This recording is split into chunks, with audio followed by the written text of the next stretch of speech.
প্রাচীন সংস্কৃতি, আমাদের এই পরম্পরা, এটাকেও আমাদের বাঁচিয়ে রাখা, এটাকেও এগিয়ে নিয়ে যাওয়া, এটাও নতুন প্রজন্মের কাছে পৌঁছানোর একটা বড় মাধ্যম।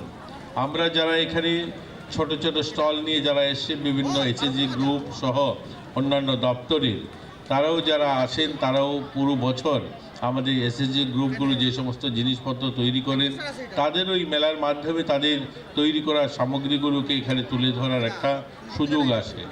আমরা এই মেলাটাকে 2000 বোধহয় সেটা 21 বা 22 সালে এই মেলাটাকে সরকারিভাবে, বোধহয় 2-3 বছর হলো সরকারিভাবে আমরা এই মেলাটাকে অনুমোদন পেয়েছি এবং সরকারি মেলা হিসাবে এটা চালিয়ে যাচ্ছে। এর আগে এটা এখানে আপনারা জানেন স্কুল মাঠে এই মেলাটা হতো এবং সেটা নিজেদের উদ্যোগেই এই বড়গোলবাসী এবং এখানকার যারা বুদ্ধিজীবীরা ছিলেন, এখানকার নাগরিক যারা, সেটা করতেন।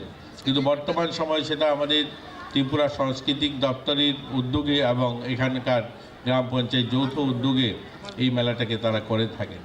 আমরা এখানে যারা বিভিন্ন স্টল নিয়ে এসেছেন, অফিসিয়ালস, আমাদের সোশ্যাল ওয়েলফেয়ার, সোশ্যাল এডুকেশন, তারাও তাদের বিভিন্ন বিষয় এখানে তুলে ধরেন।